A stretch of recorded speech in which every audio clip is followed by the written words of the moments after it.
So if you've never been a part of my workshop, and whether it's Faith to Conquer Fear Series workshop or any other workshop that I do, the first thing you're going to notice is how interactive they are. I am all about getting folks involved. Let's do this. Let's do some activities. Let's get people talking. So you're going to find a lot of interactivity in my workshops. You're also going to find that I really try to promote the sense of community within my workshops, whether it's through small group exercises, whether it is through small discussions, whatever. I'm really trying to develop those relationships because, again, it's all about accountability and it's about support to be able to conquer your fears and do all these things that God has called us to do. I also try to create an environment where people feel safe enough to share. And I do that in a couple of ways. Again, anytime you put people in small groups, you foster that idea or the desire to share. But I also share. I am very transparent in my workshops, and I think that drives people and it gives people the freedom to also share, because once they know that I can share some of my vulnerabilities, it certainly opens people up to be able to do the same. It's just like Vegas. What happens in Vegas stays in Vegas.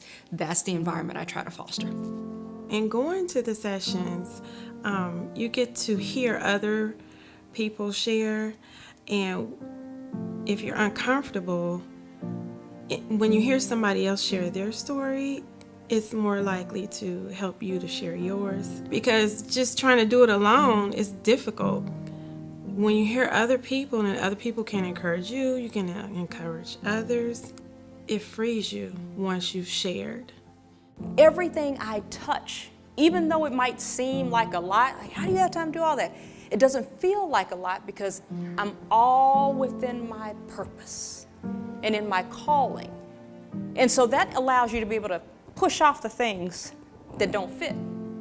That's when you get stressed. When you get too busy is when you're trying to do a whole bunch of things and they don't tie to the thing.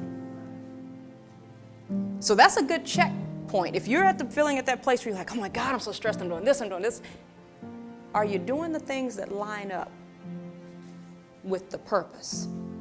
I think the first reading the book is awesome. The book is great.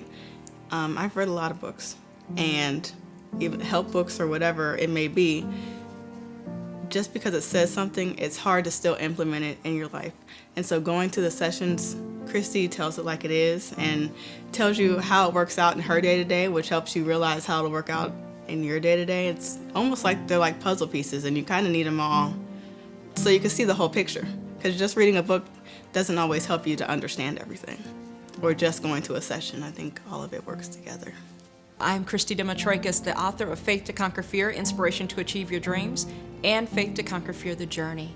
If you have an interest in taking your organization through the journey of conquering their fears, whether it be a small connect group, a women's Bible study, or a book club, I encourage you to go to my website at empoweredspeaker.com for more information.